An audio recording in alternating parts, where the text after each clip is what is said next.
warriors, Sam and me, two pussies. So we're up. Sam, I shouldn't speak for you. I'm a pussy. I'm the only one here that hasn't served in the military, so I don't know what the fuck I'm talking about. But Dale's trying a new tactic. Dale, you were just explaining it before the podcast. Do it, Dale. Do it. Trying to get more views. So like those chicks, right, that chew on celery and get like 1 million views filming themselves chewing celery. I'm going to do like eggs and sausage. Yeah. Oh, dude, that's at least 2 million views right there. Yeah. You got a sausage? You're the man. Yeah. I should have thought about that before I said that. That was the laugh. Dale's like, yeah, I'm going to get some sausage. It's like, all right, man, we're a minute into this. But Lord. So Dale. Yeah. Last time you were on, you came on and you said when you were at the airport and you flew back from Bali and they asked you why you're here. For everyone, all the new listeners, Dale is in Bali and he flew back here. And his answer was, well, I'm here for the November 3rd election and the November 4th Civil War. Well, that phrase has made some rounds on my podcast, and I'd like to know what your thoughts are now. Because what day is it now? Today is 29th. Today is Thursday, October 29th, 2020. We were Friday, Saturday, Sunday, Monday, Tuesday. We were 5 days away from the election. Is it heating up? Are we still going for a civil war? Has anything cooled down? Because last time I tried to be all optimistic, Sam shut me down. Sam said no, it's not getting positive. And you guys kind of all shit on me. Then again, I am the only one here that hasn't served, so maybe that's my doe-eyed optimism. Dale, what do you think is about to happen? Well, I think kind of last time we talked, Sam brought it up. I think he kind of got it right.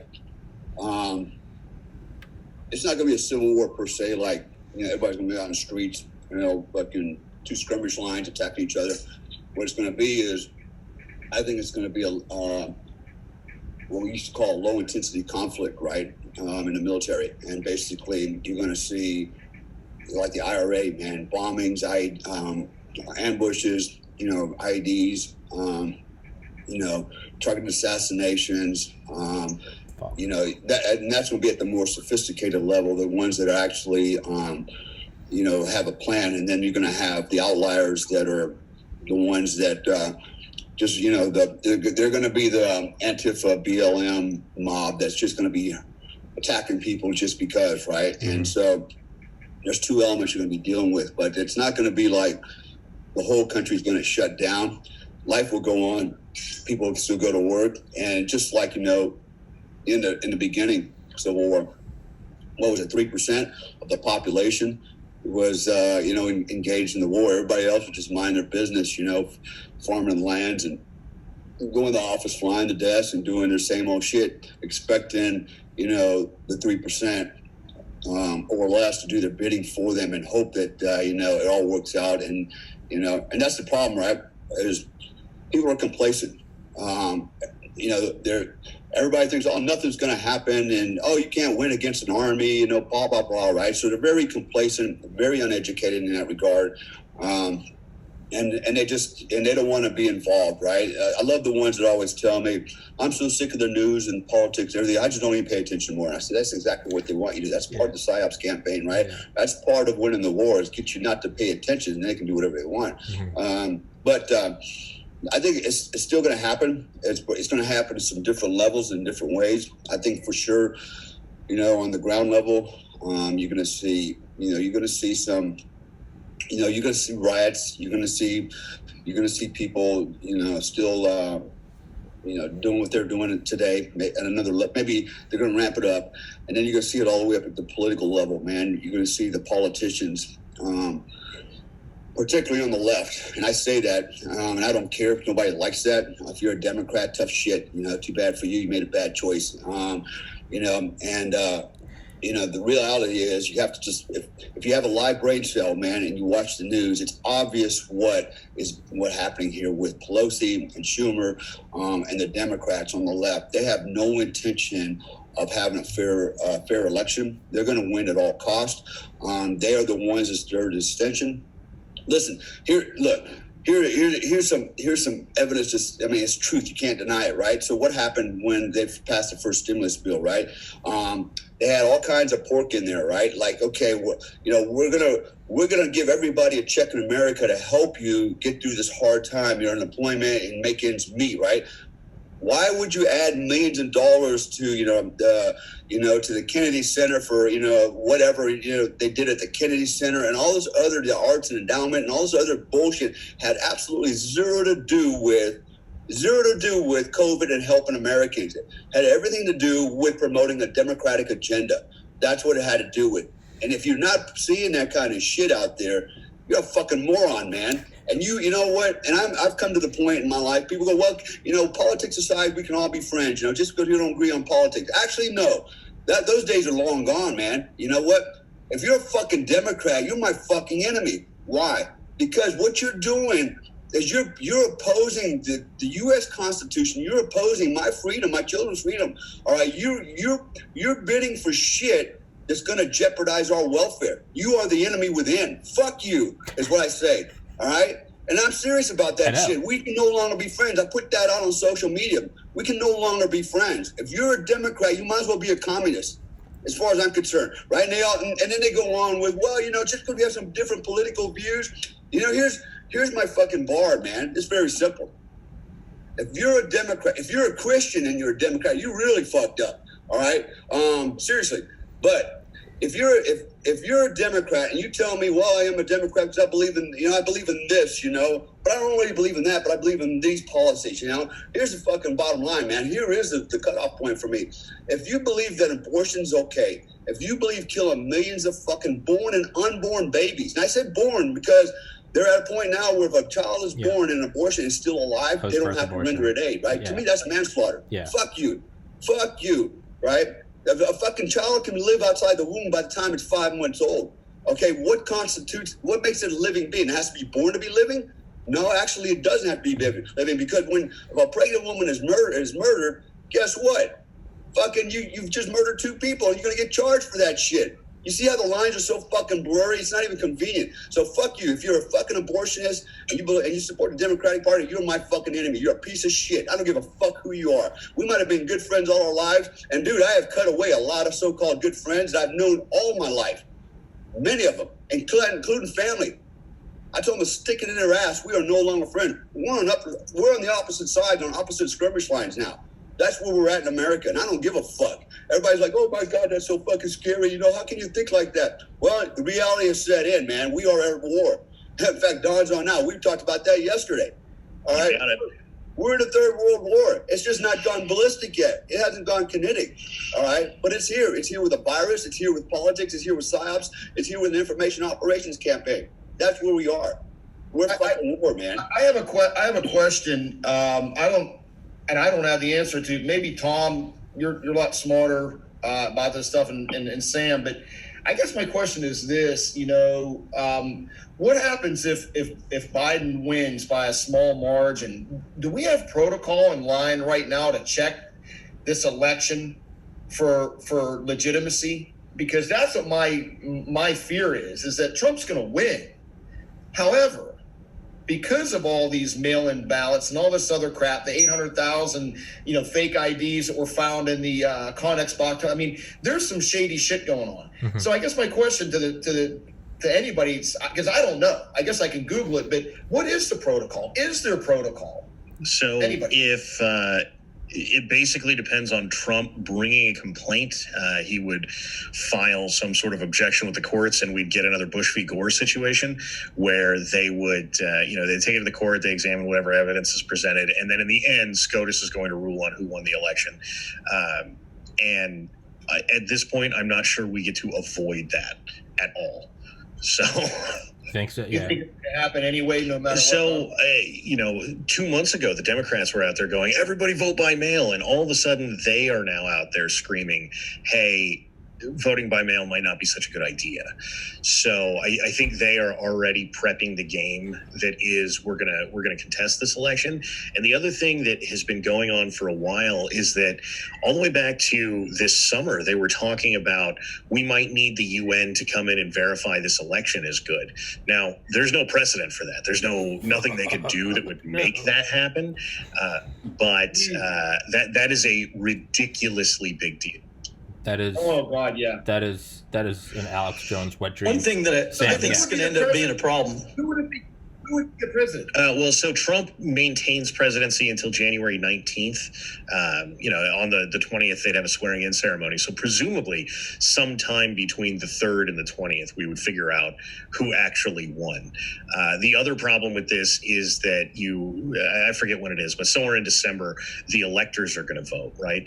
And so we could end up with a real problem if this doesn't make its way through the courts and get figured out by the time the electors vote, because then we're going to have a different kind of lawsuit, which is to say, well, the votes said that the electors should have voted this way, but they voted this way, the other way, because they had all these fraudulent votes. Do we get to go back and tell the electors they have to change their vote? And there's not a lot of good precedent on that either. In fact, there's no precedent for them changing their vote at all.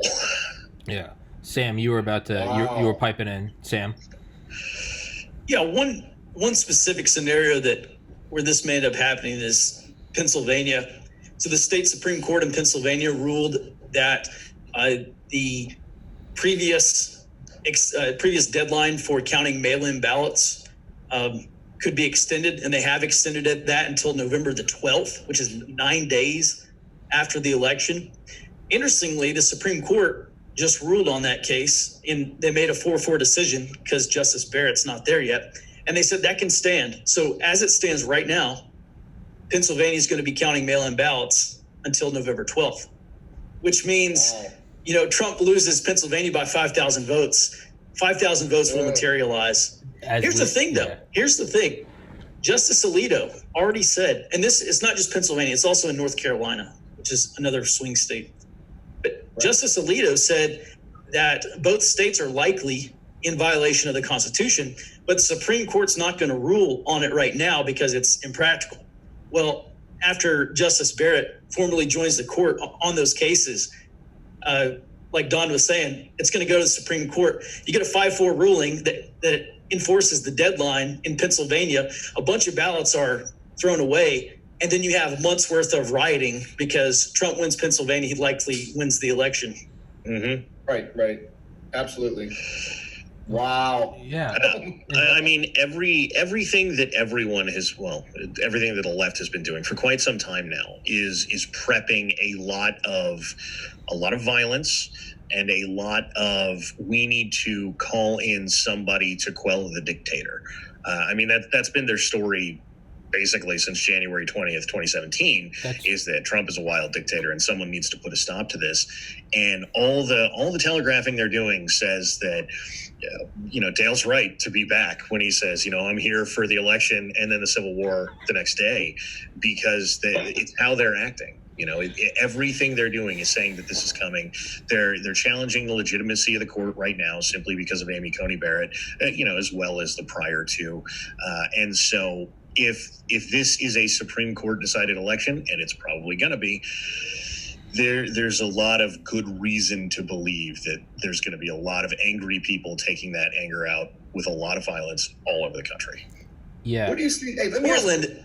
Go ahead, Sam. Go ahead. Well, just briefly, Portland, I think, is the trial run for the whole country because we look at what, they're attacking a federal courthouse in Portland, the anarchist insurgents there. And Portland absolutely is a proto-insurgency.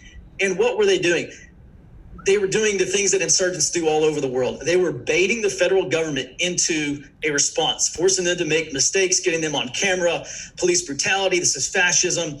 And that's what the left has to do across the country, is bait law enforcement into overreacting, get that on camera, and then, this is information warfare, so they have to prove their point that the Trump administration is a fascist government, and that's how they're going to get international involvement. Yeah. If that were to happen. So I expect Portland to happen in most major cities. Yeah. If Trump actually does win on a Supreme Court ruling. I mean, we're having mini Benghazis in American cities now. It's, can we go in and help them? We can't go in yet, and it's like, where is this? Is this no? Like, this is on the West Coast. This is right here. But Don, to what you were saying, and then I want to circle back around to Sam. We need the UN to come in and dictate this, but it just seems like that is a microcosm of the need for a maternal or a paternal figure, right? It's like, do you remember seeing that sign? And it was during the I think during like 2018 elections, and it was someone was holding it up at like an Obama. He was doing some speech or whatever, and someone said, "Dad, please come home. The new babysitter's weird," referring to Trump. Funny, sure, I'll give it that. And then, but there was another ad recently on the top of Reddit, and it was right after, not recently, it was right after Biden chose Kamala, and they're coming out, and it was paid for by the Biden campaign, and it said, "The parents are home." But just these in a microcosm, you see this mask slip, and what it is an admitted wish for a paternal power to come in and, hey, we'll take care. We'll, everyone go home. Everyone sit down. Stop crying. Parents are home. Well, there are no monsters under the bed. That at its core is, to me, what the problem is that we need a superior figure to come in. And it's just like, they're not anti-guns. They're just pro-gun consolidation. They're not anti-guns. They want the government to use guns to take your guns. It's the same thing. It's not that they don't want Trump as a dictator. They just want a different dictator. But it all is all this adolescent mindset, this stunted growth. But to come back to you, Sam, you mentioned when you and I spoke that and the reason why I'm circling back to Sam is he's got to go in 13 minutes, is you brought up last time you and I spoke that they are gearing up to first hit it legally. They're preparing all these things in all these different cities, how to hit it legally, and if that doesn't work, obviously we know they have their paramilitary arms, BLM and Antifa, and that's what it is by definition. Sam, can you just touch on that again, the sort of the legal army that they're setting up as a precedent to challenge it? Yeah, so the Biden campaign over the summer hired 600 attorneys, and they've deployed them to probably all 50 states.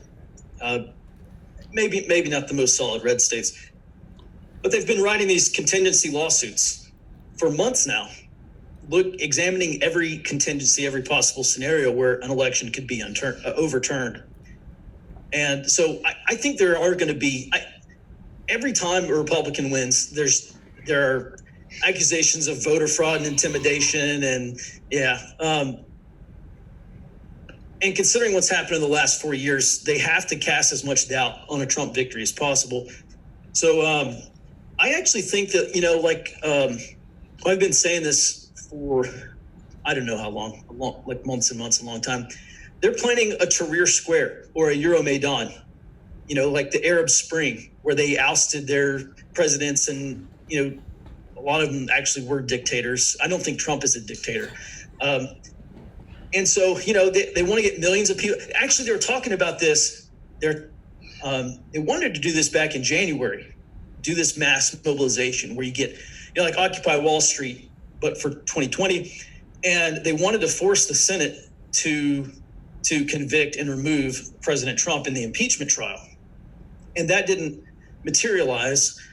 I thought at the time, maybe the left, they're all protested out. But actually, I think the whole case has been save all the energy until after the election, because that's when they're really going to have to get out there.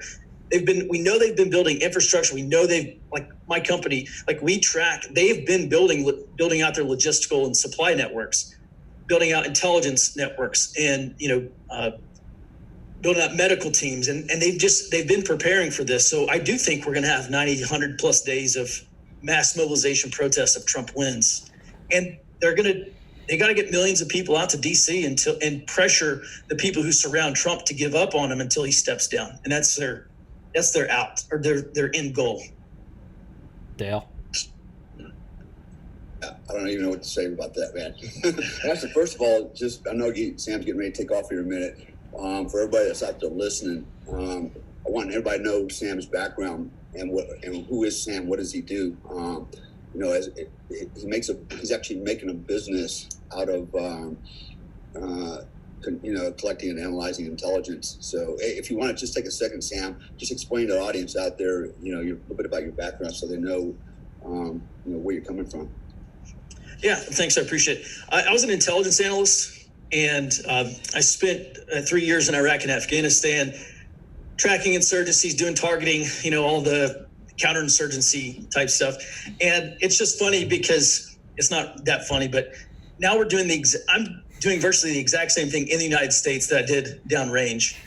And so, yeah, my company, we track domestic extremist groups and try to monitor them as best we can, observe what they're doing, and then arrive at conclusions about what they are likely to do in the future. Yeah. And the company's called Forward Observer. And that's eerie how that's occurring now. Is there any way that this doesn't go to absolute shit? If there's a blowout one way or the other, and I don't mean like a Reagan blowout for Biden or Trump, is that the only way this goes off without a hitch?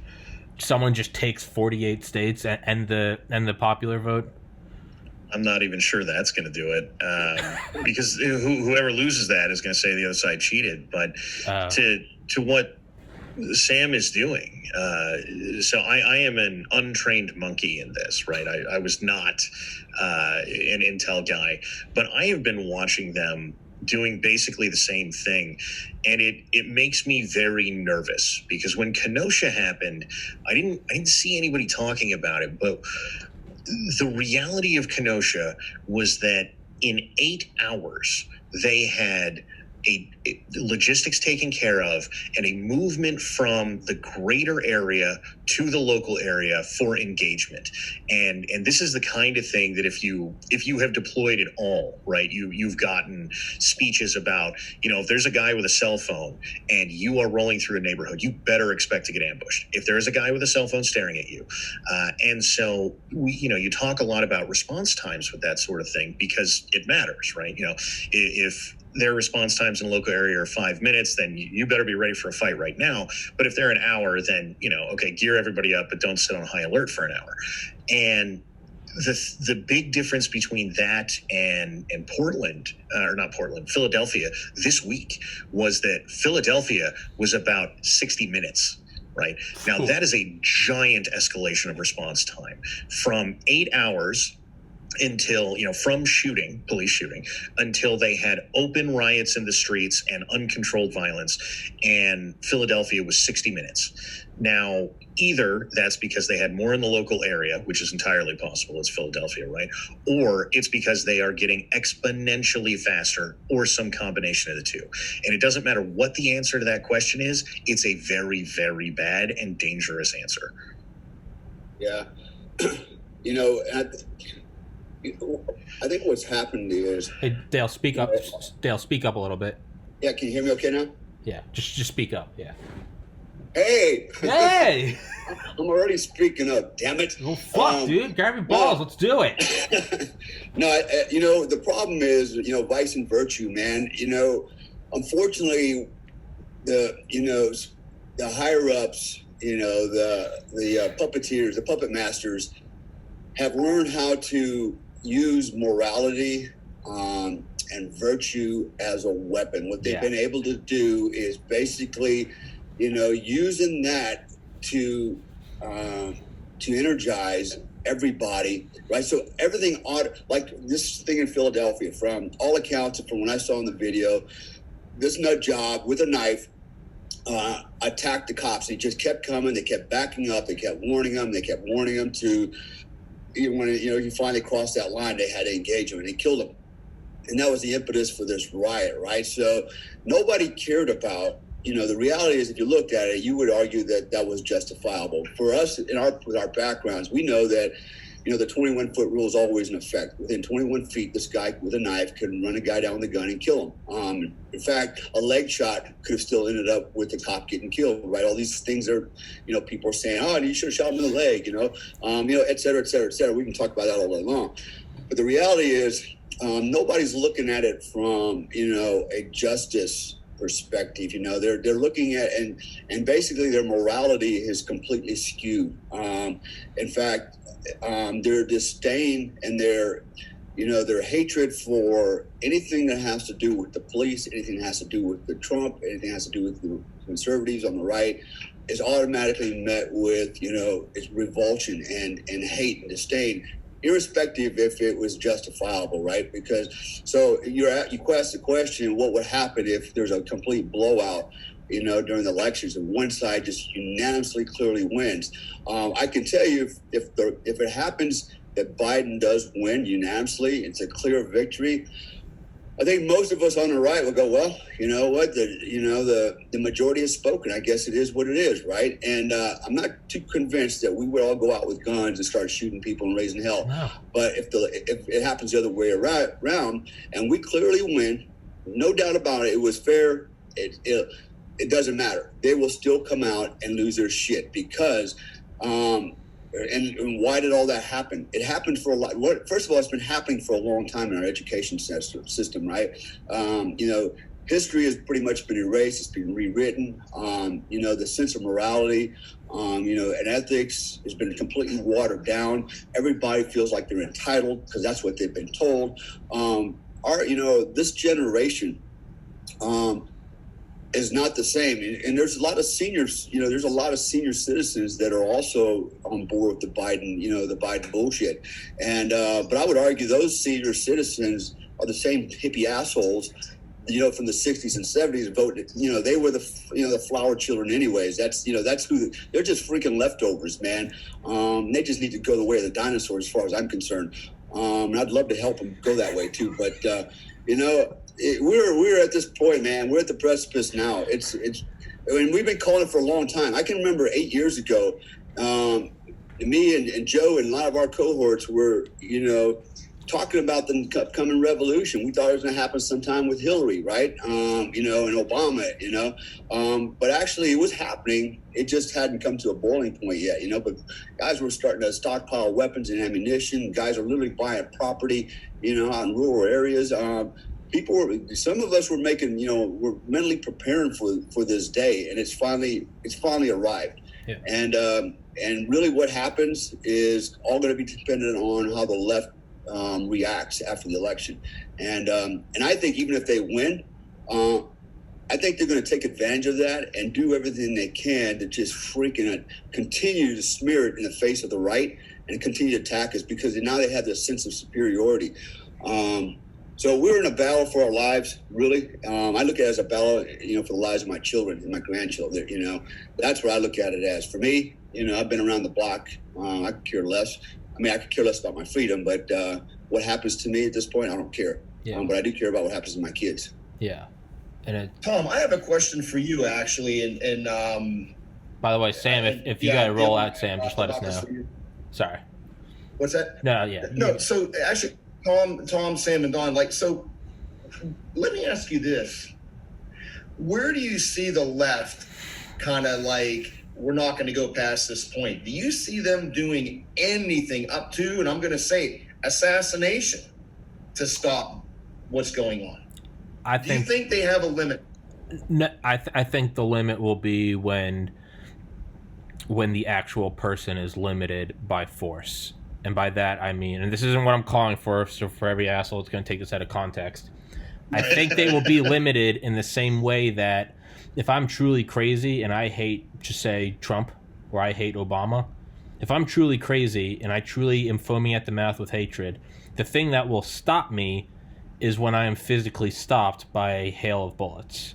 I think that's what will stop. I think we're going to see some natural selection real quick. I think you're going to see the radicals get pruned off, because you're going to put them in a spot. And again, this isn't what I'm calling for.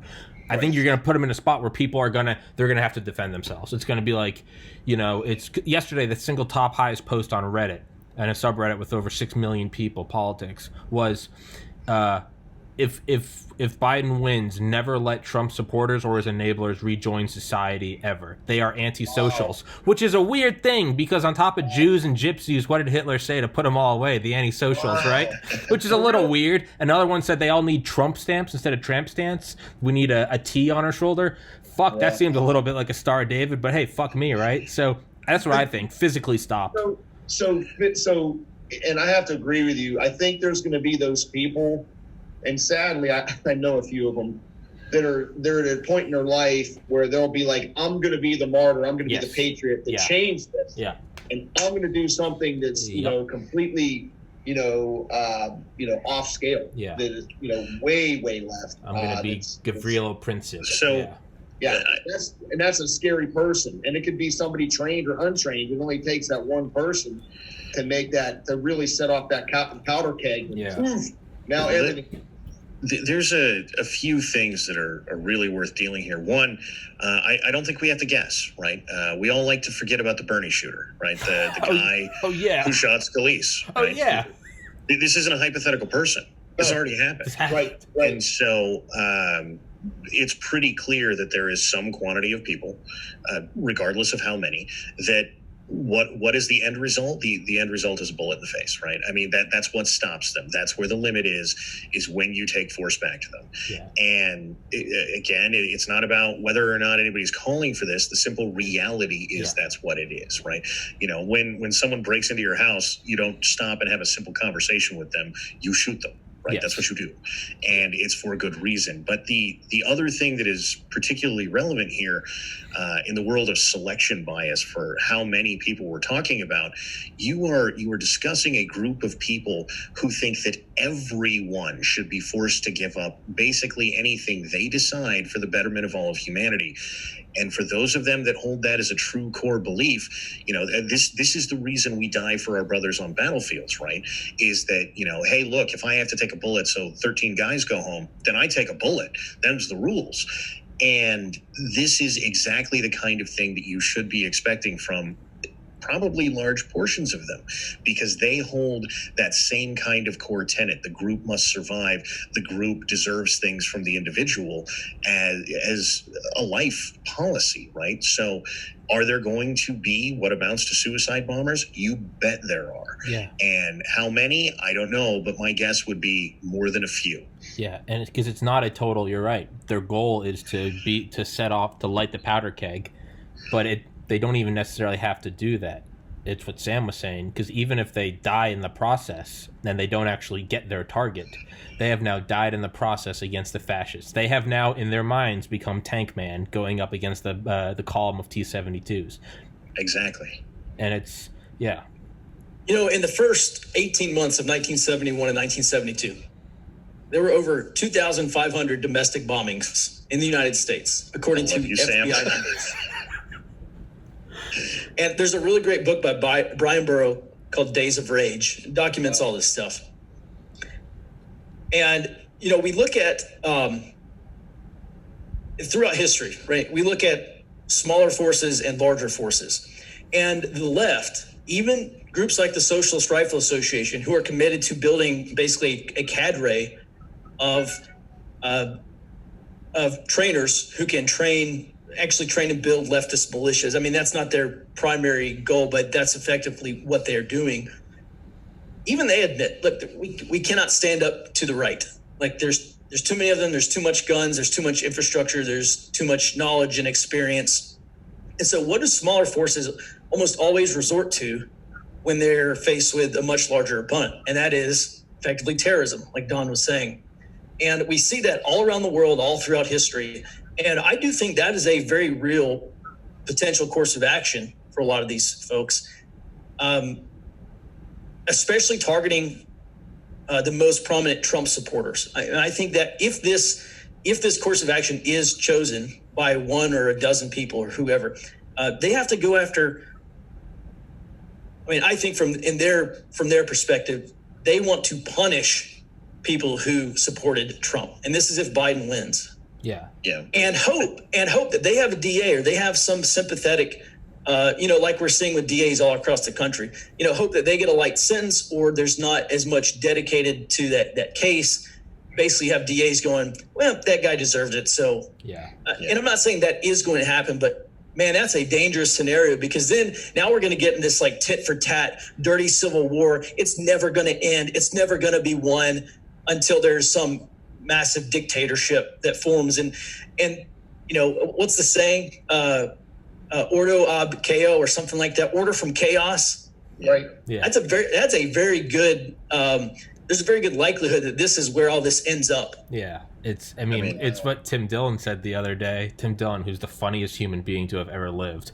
He said, he goes, right now, He goes, there's 2 rooms. He goes, there's a party. America's the party. It's been going on for 70 years. It's been an awesome party.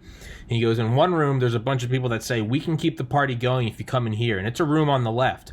And then I go, what do I have to do to go into that party? And he goes, you just come in here. You can't have sex. No one has any gender. You're not allowed to look at anyone. There's a million words you can't say. You got to put on a mask. And you got to stand in the corner and look at the fucking floor. And you go, that's crazy. So you go to the guys on the right and you go, what are you guys doing over here? And they go, oh, we're having a party, we're getting our guns, and we're just going to have a great time. And he goes, but there's no music playing. He goes, if you say there's no music playing, we're going to kill you. And he goes, well, that's crazy. And he goes, so I have a choice between the left and the right. He goes, or you can be that kid that goes and just sits in the living room and waits for mom and dad to come home. And who's mom and dad? President Z and the CCP. And when they open that fucking door, you're going to get on your knees and say, I'm sorry, mommy and daddy, I love you. And he goes, that's where we're fucking going. But we don't live in a void. If it descends into chaos, there's just going to be some nature abhors a vacuum. Some big dick energy power is going to come in and be like, fuck you both, I'm in charge now. And it seems, and that's not what I want, but it seems like that's because Daley said it earlier. So what happens if Biden wins? And I thought about that. I'm like, what happens if Biden wins? Well, I realized that, hey, I am part of a bigger thing. This country isn't Tommy country. This is a country I'm a part of. The majority spoke. Everyone voted. Okay, take it on the chin. He's my new president, and I hope he succeeds because I live in this country, and I'm not a psychopath. What happens if he doesn't? If Trump wins? Wow, he pulled it off. Didn't think he'd do it. But he did it. No, chaos, burn it all down, fuck Whitey, revolution is here, we are LARPing, this is Hitler 2.0, and you're right, back to what Dawn was saying, that self-righteous, it's not just, it's 20 conscripted men versus 1 volunteer, right? The volunteer will always win, because they are in the fight of their lives, because Trump is putting out genocide at the border. Hey, who were those cages built under? Fuck him, right? Because he's banning Muslims from coming in the country. Where did he get that immigration ban from? The 2012 Obama State Department. But fuck that, right? That doesn't matter. Everything he does is evil, and furthermore, truly existential, that it has to be the whole world, and that's how they bring in the UN, is we only got 13 years before we're under 100 feet of water and polar bears are fucking our corpses. So in their minds, hey, I gotta respect the enemy, in their minds, they have brainwashed themselves to propaganda has become far more effective than any amount of protest or just bomb. They truly believe. I mean, it's like World War Z. It's like the hordes of zombies, right? They just go up walls and take down. None of you guys know what I'm talking about. It's like a bunch of fucking zombies. It doesn't matter if one dies. They just step over their bodies. That's just my 2 cents. And there you go. Tommy killed it. No, so You're still thinking about the polar bear fucking thing that you said. Hey, man. What happened in the water? Hey, man. In the water. I don't know, man. They'll come down there and it will be a good time. But the reality is, hey, unless you want to be under 100 feet of water and getting fucked by polar bears, you got to go out and protest Trump. So it doesn't matter if it makes sense. Fuck you. There's going to be no more glaciers. It doesn't matter. Polar bears in your ass, or you vote Biden. It's just one of the. Oh fuck! Well, I guess I gotta. Goddamn. Here I was thinking that I was. Why gotta be white polar bears? Dude, why does it gotta be a white bear? Well, there can be black bears too. There won't be any black bears. All the black bears. Bye, Sam. Bye, Sam. Yeah. Just so everyone listening. Tom, I'll tell you this: just in North and South Carolina, you all you see is probably about 90% Trump. There are little pockets and the little hoity-toity areas, like in Charlotte, where a lot of the liberal people live and a lot of the left live. But for the most part, I think I've seen 2 Biden signs driving around. So I think speaking from North and South Carolina, I think he's got those 2 states wrapped up tighter in a Dick's hat band. But same with Pennsylvania. I remember when he first got elected.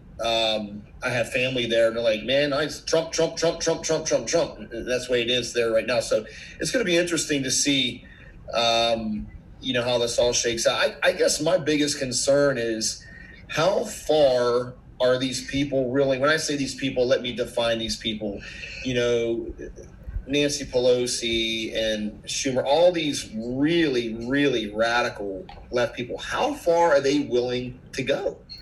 Well, how far down the road do they want to push their cart before somebody takes their head off? And they've got multi-billionaires like Soros and these other people with a lot of money to spend. How far are these people willing to go? I guess that's my biggest concern is, are they willing to take that step and like, you know what, the gloves are off, we've left them on, now we're going to play really dirty.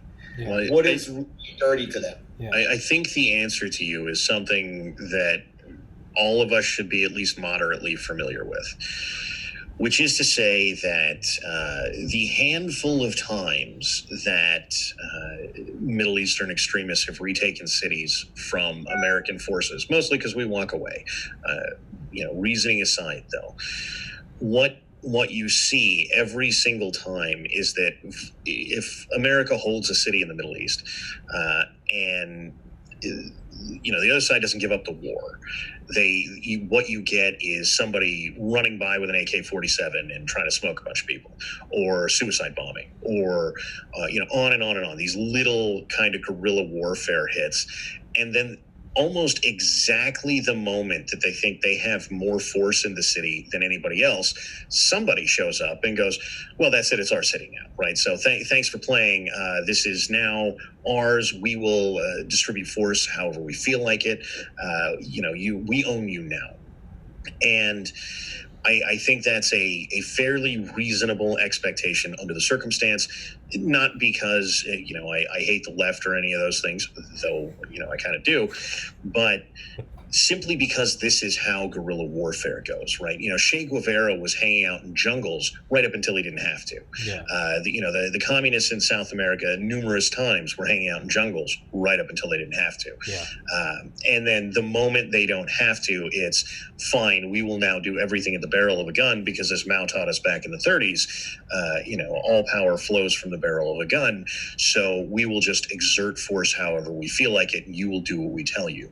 Yeah. And so if the small pockets of conflict turn into the left owning a lot of territory, who cares who won the election, right? Biden or Harris or somebody will come marching out and go, well, it's been a good run thus far and it was a nice game, but it's pretty clear that we have to take everything by force. So this is all ours now. And I don't know if that's going to happen. It's just the way that these things go, right? Yeah. Seems like a little bit of a natural law, but it's like what former Deputy Secretary of Defense under Reagan, Michael Pillsbury, said in his book, The 100-Year Marathon. By the way, the last time I mentioned this book in the last episode we did, someone commented, they're like, man, these meth head white supremacist thinks that China has like a 100-year conspiracy against them. It's an open plan enacted by the CCP publicly in 1949 when they took power to conclude in 2049.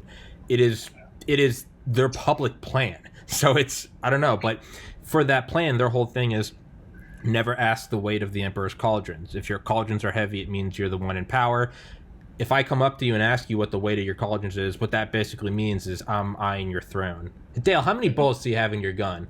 I got a couple. Okay. Tommy, why the fuck did you just ask me? You never ask until you don't have to ask. I roll up with a minigun. I don't care how many bullets Dale has in his gun, right? I imagine Dale would still kill me, but the metaphor still stands. You stay in jungles up until you don't have to. I think right now what we're seeing is how much longer until it's just, fuck it, we don't have, there's no more political bargaining chips to lose because we lost the election, so just take it. Because if we don't, we're going to be getting fucked in the ass by polar bears, right? Another thing, Tom, is too, that people don't understand that this is tactics. This is literally a chess game. Yeah. That can turn very violent. Yeah. And that's what people don't understand. You're dealing with attorneys. I mean, let's just break this down. You're dealing with attorneys who are generally very smart, tactical people, right? They may not have the military tactics, but that can be bought. Yeah. You can go to people with those skills and say, hey, if we wanted to do this, how would we do it? So you're dealing with very tactically smart, planning, methodical people. They're thinking, and as we said last time, for those who are listening, they're thinking 2-3 steps ahead all the way. And just like Tom was saying, the Chinese, they don't think a quarter, for business, this quarter, next quarter. They're thinking 20 years from now. What are they going to do? Not next year. They don't think like Americans. They think 20 years down the road. It's been their culture for many, many times, for many, many years. So people have to understand this is a tactical war. Right now, it's being done by, psychological warfare. It's being done by misinformation and the media and whatnot. But there was a time, like Dale's saying, that this may go kinetic, and these same people may not have those skills, but that's just going, hey, John, how do we do this? And they just hire the people to do that. That's my 2 cents on it. Yeah. I think you're missing how that's actually going to work, right? So since about the 90s, the military has had this problem where they recruit people who serve one enlistment and then they get out and they go back to localized gangs in major cities, and they teach localized gangs how to use military tactics to fight people, right? And the biggest example of this I know was in Southern California. Quite literally, when I was getting taught what pieing is, my boss at the time said, "Go Google slicing the pie, Southern California." And I went, "What?" And he said, "Look, I'm telling you it works. I'm telling you this is a thing that makes you effective. And if you don't believe that, go watch a guy in Southern California do it to cops." And if for even a moment we believe that the communist ideologues of the world are all armchair fatties that never convince someone, hey, go enlist because military tactics are going to be useful, I think we're cutting our own throat, right? And most of us have met somebody who meets this qualification during our time in, right? Even if they were all admin pogues or whatever, we have met this person, right? Where they, you joined the Marine Corps and you went through Marine combat training. Okay, maybe you're not a Navy SEAL, but you get the basics of how to fight, and you can go home and convey that to the other various, morons of the world. And even if all that does is make them vaguely organized, vaguely better off, I've been telling people for a long time, it doesn't take a lot of skill to turn 12 morons into an L-shaped ambush, right? It's pretty easy.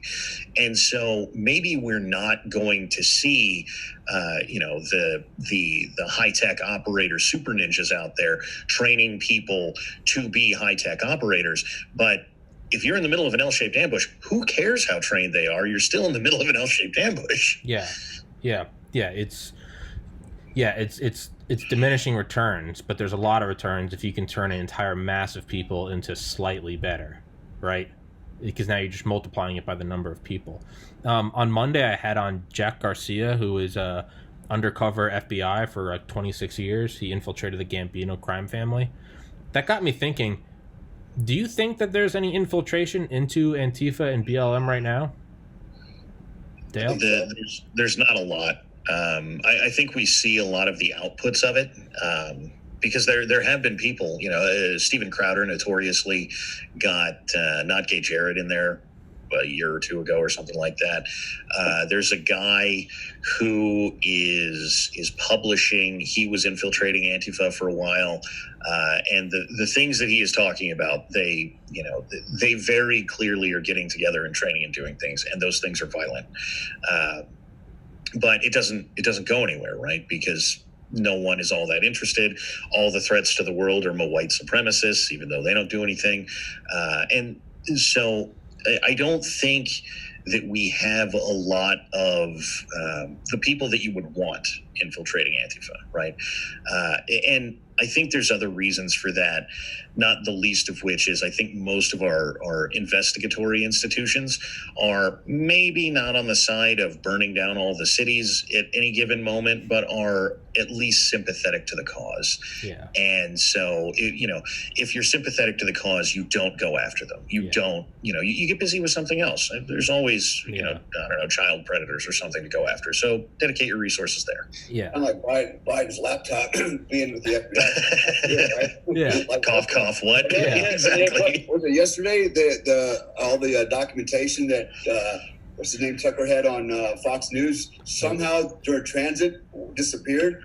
We're fighting the enemy within, man. I mean, there are Confederates everywhere, and that's why I've decided, man, I'm just drawing the line. If I know you're on the left, you're my fucking enemy. I don't trust you because I can't. Right? I can't afford it because of the crap that they're doing. But are they infiltrating Antifa, BLM?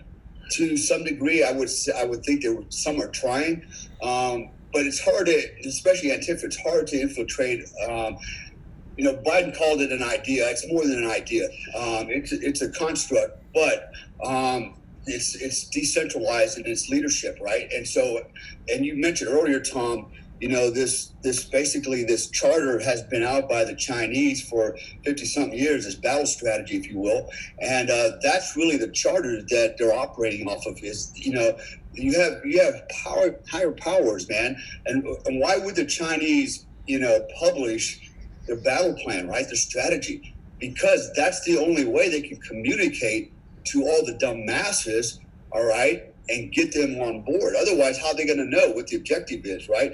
And this is a proxy war. This is a proxy war for the Chinese and for the Russians, and they're using BLM, in their blind ignorance, to oh my God, this is injustice, and we got to fight for justice, right? And really, the reality is, call me racist if you want, but the numbers just don't bear that out, right? The police shootings, everything that they're protesting is as an outright lie. And if you don't believe that, just go to the BLM's website and read their charter. They're a Marxist socialist organization that cares shit about Black Lives Matter, right? And so that's the reason why. So the powers that be are the enemy abroad, and they're using they basically imported their doctrine, and basically they're using this. They've created these organizations to do their bidding on their behalf, right? Like you said earlier, Tom, they become paramilitary arms for this greater organization, right? So the Chinese and Russians don't have to get their hands wet, their feet wet. They let enemies within do the bidding for them. And the problem is, how could we have prevented that? Well, through the education system, right? But this education, this watering down of the education system for the last 30, 40, 50 years was all part of the plan anyways, right? Yeah. They've said it, if you want to basically destroy, our country, you basically got to teach socialism in schools, all right? You've got to erase history, and you've got to take the young minds and basically manipulate them, right? And that's what's happened. Our education system failed us because, look, I was a professor as well for Henley Putnam University, but I can tell you most universities, 99% of the professors there are ultra-liberal cocks, okay? All right, so let's be fair. Everybody gets a cock and a cunt, right? And but they are, man. And I have a great example of that, personal example. My daughter went to college. She went to UNC Charlotte, in fact, right? Brought up in a very conservative household. She went to college, started coming back on the weekends, and then the weird questions started, right? And and it was very liberal. And I'm like, whose daughter are you? Because that's not the one I sent to college. And who told you that shit?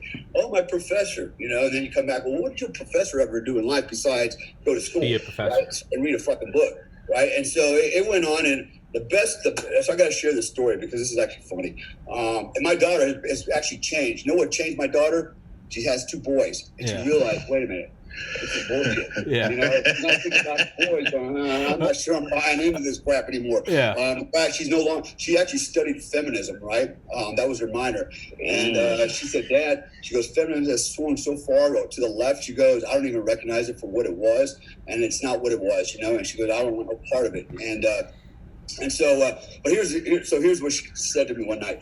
This was when Bush was still in office. She goes, Dad, what do you think about this idea that George Bush wants to build a wall? And I said, build a higher and put machine guns on it, right? We're come to this country to find freedom and a better life, the whole liberal shit, right? They just want a better life. And I said, you don't understand. I said, the bigger picture. I said, they come to our country. Okay, I said, they're not paying taxes. They're not help. They're basically living off of our infrastructure, everything, right? And who's paying for that? Guys like me is paying for that right through my taxes. I said, not only that, they're taking jobs that we could be given to all of those on the welfare program, right? And that's what it comes down to. And so I knew she wasn't buying into that, right? I said, okay. And about a week later, I was driving my car at 11:30 on a Saturday night, and I was down in Florida, in fact. I get this call, it's her, and she's screaming and hollering, just carrying on, and I'm like, what is going on? She goes, I just got in a car accident, blah, blah, blah, blah, blah, blah, and the cops knocked on, you okay? No, and she got hurt in a car accident, right? She actually, what happened was, here's what actually happened, okay? was a T intersection, no traffic on the road. Her light was green, and there was another car stopped, and it pulled out in front of her. She T-boned it, right?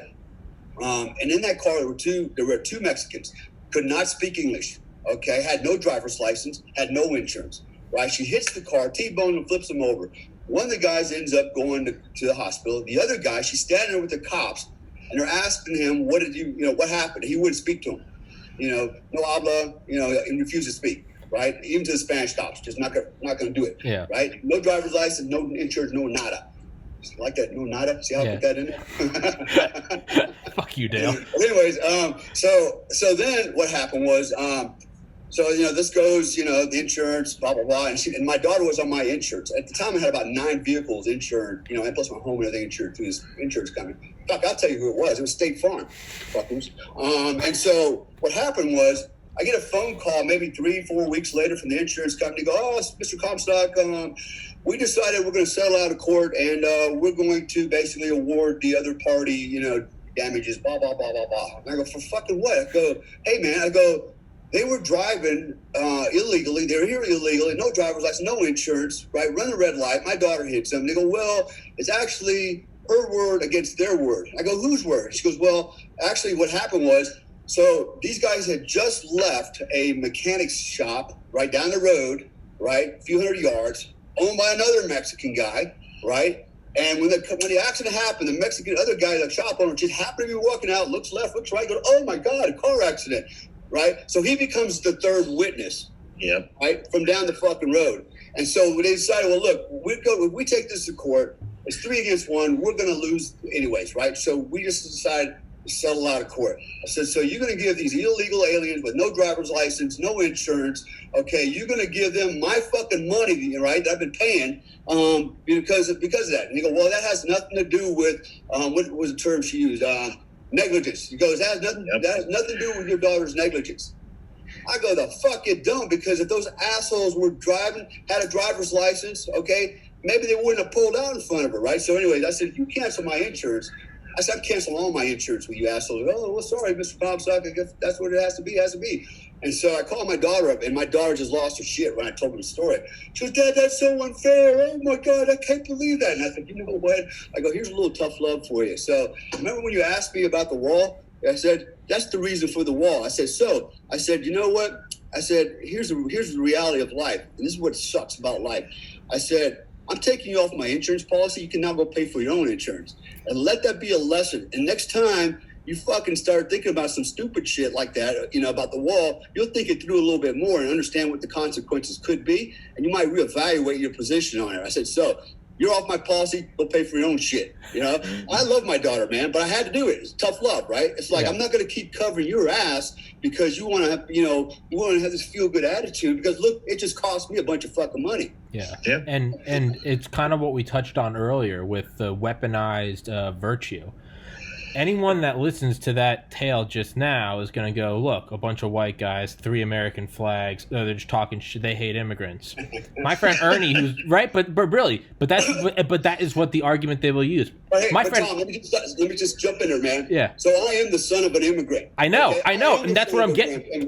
That's what my wife is Indonesian. I know. My ex-wives are fucking Hispanic. I can go on all day long. I know, but that's what I'm getting at. Is that's what the argument against these things are. I have Ernie on here all the time. I went to college with Ernie. His parents are immigrants. He's an immigrant. He was born in Mexico, but he's a legal immigrant. My friend Prince Blackosh, he grew up in Kosovo. His dad's arms and legs were broken by journalists during the Serbian War.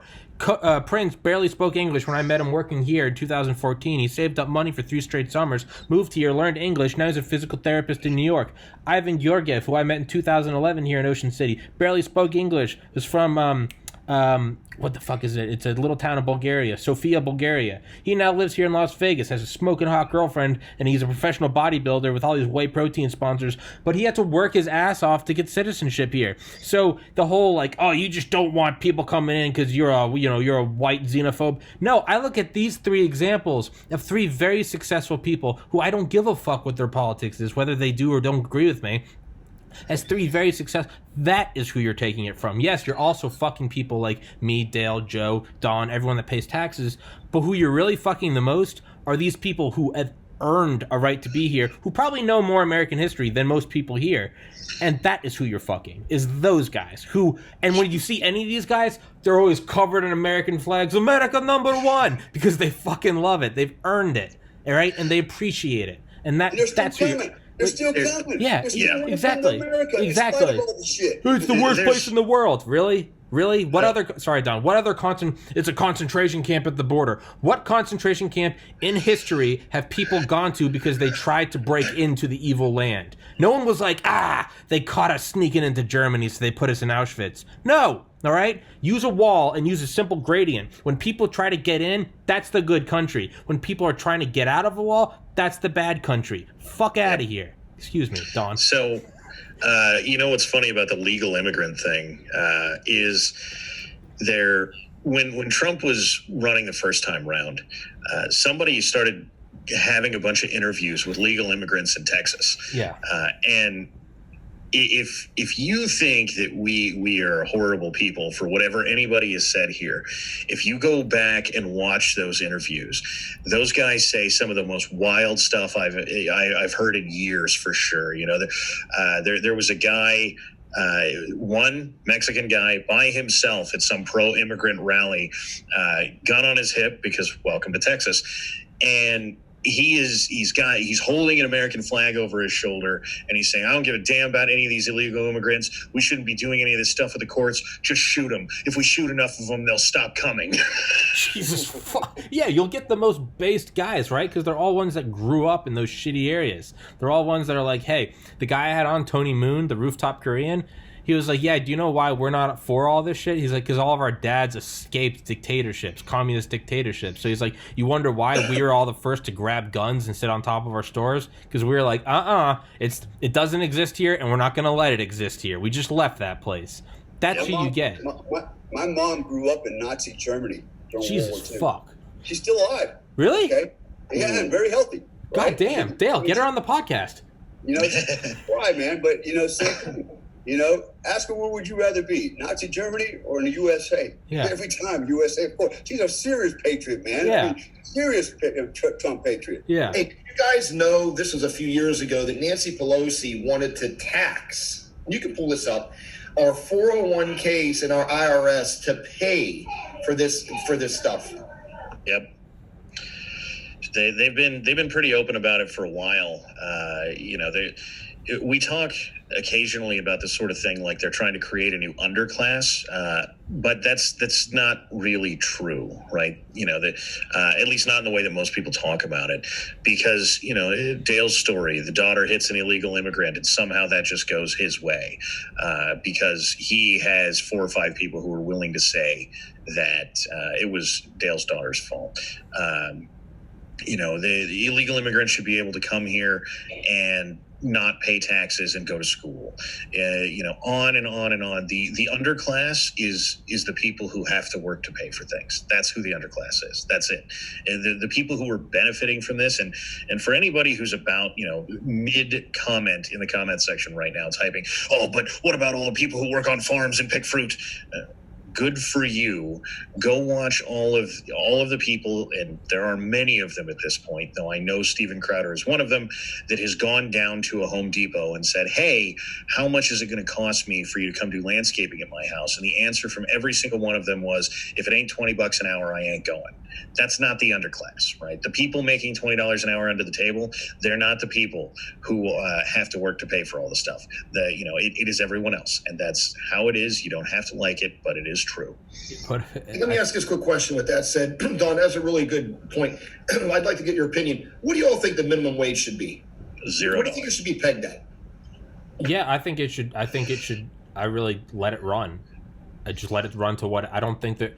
No, I think there should be a minimum, but I don't like the idea of okay, guess what? I work at a liquor store. I worked at a liquor store, and it fucking sucked because I made minimum wage and was taxed, and I fucking hated it. Love the people I work with. I hated it. But you know what that hatred and lack of money did to me? It made me go out asking for investors for this podcast, doing things I would never do. And guess what? I fucking found one a couple weeks ago. All right? So now the podcast is funded. That would have never happened if I was sitting and making a fat 30 an hour. So if you'd asked me a week ago, I would have said 35 an hour minimum. But now I'm going to be a complete hypocrite and say that fucking self-hatred and just checking out people, just like, here's your Corona, would you like a sticker with that? And like, fuck, I'm making like $9 an hour. I could be making 20 under the table at Home Depot. Just call me Pedro. No, now it's, and guess what?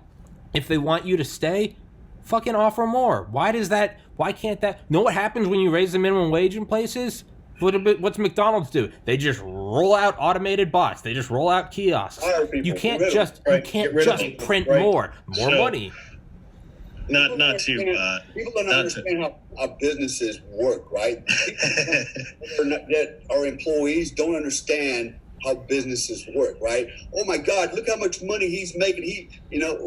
It's his business, right? Yeah, and so if you come to me, I go, listen, I'm willing to give you a job.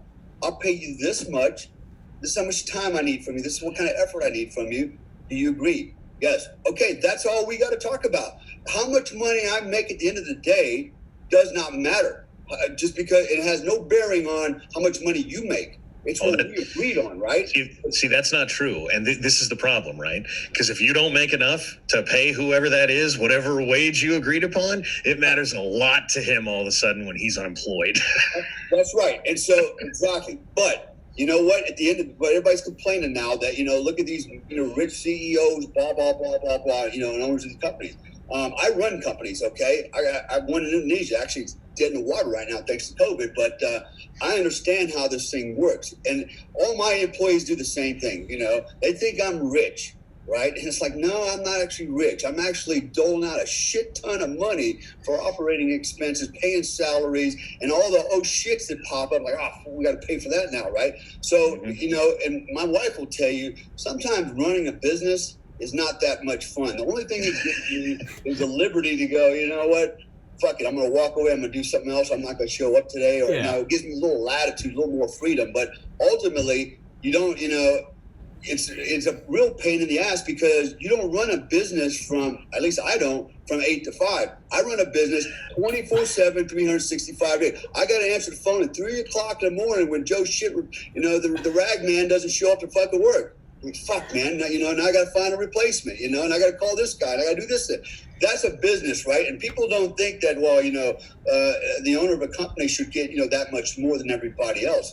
They don't understand what you're putting into it. Not only that, just the investment of it.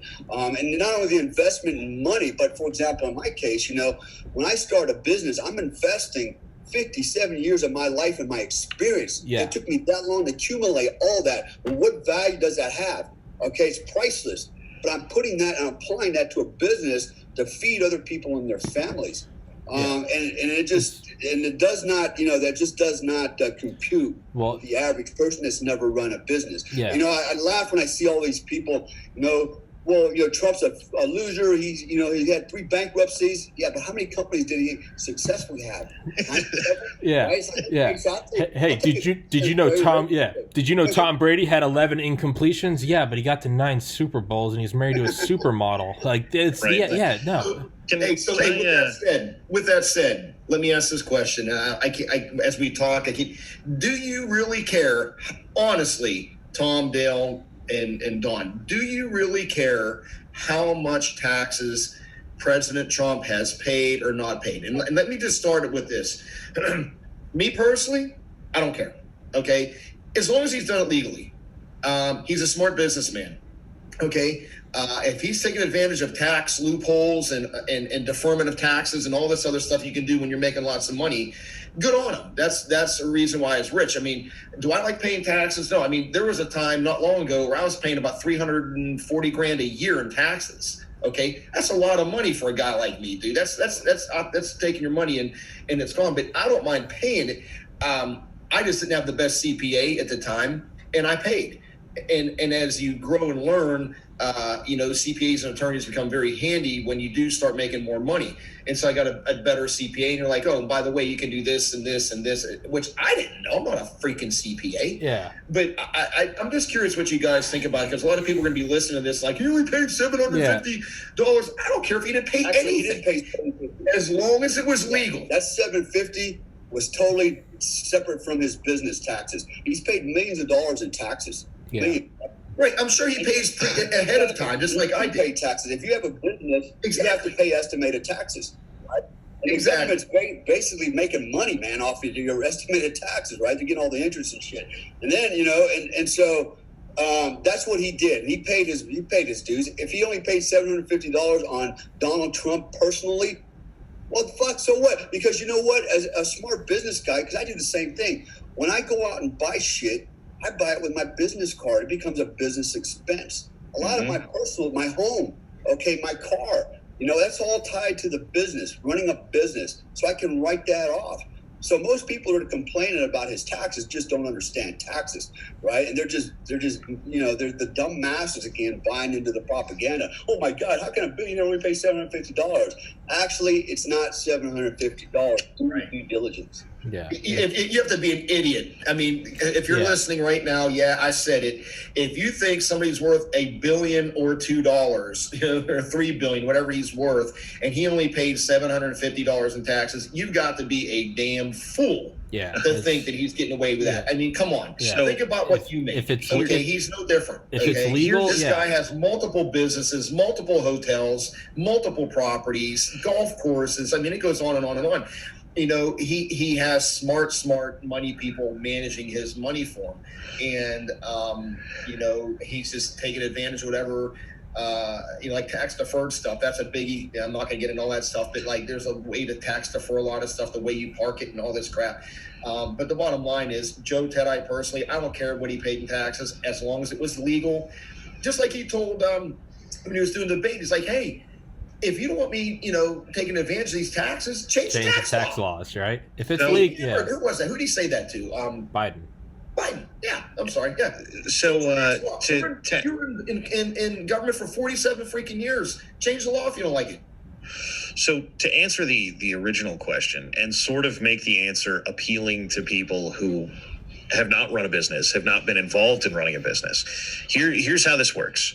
You, dear person who does some sort of work in your life, presumably, if at the beginning of the fiscal year, we're just going to use calendar years because people understand it better. So if in January you have a job and you're one of those smart contractor guys and you're making 30, 40, 50 bucks an hour, whatever you're doing, right?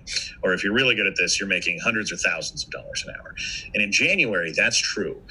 They charge you income taxes in January. If you lose that job in July, they flatten out how much money you made over the whole year, and that's what they base your tax return on, right? And that is exactly what happened to Trump, just with more money. Because it was, well, you're making this much money, so we think your estimated taxes are X. And then he ended up making a lot less money. They didn't just carry on how much he was making at the beginning of the year and go, well, even though you didn't make this much money, you should give us this money that taxes on money you didn't make. And it's the same thing that it would be for you. If you have a job in January and you lose it in August, they don't go, well, you did have a job in January, so we're just going to keep charging you the same tax rate for the rest of the year. And that's just how this works. And so do I care if Trump paid $750 in taxes? No. Having been a guy that lost a job at any point ever in my life, I didn't want to be paying taxes on money I wasn't earning when tax time rolled around, all right? It's not a thing. Nobody does it. Everyone in the world takes whatever deductions they can, and nobody goes, well, hypothetically I could have earned more money, so tax me on the money that I could have made. It's tax me on the money that I made, and that's just how it works. That's just life. And thinking that for some reason your enviousness of people who make more money than you means they should pay more in taxes doesn't make it so, right? And this idea of, but you made a lot of money, therefore I should take stuff from you, is nothing more than envy. And it's not how the laws are written. It's not what the rules are. And you wouldn't want those rules applied to you either. So stop being douchebags. And you are being douchebags. Yeah.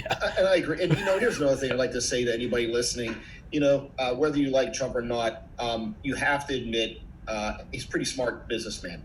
Whether he's declared bankruptcy or not has nothing to do with actually the most successful guy I know has declared bankruptcy twice on two companies he owned.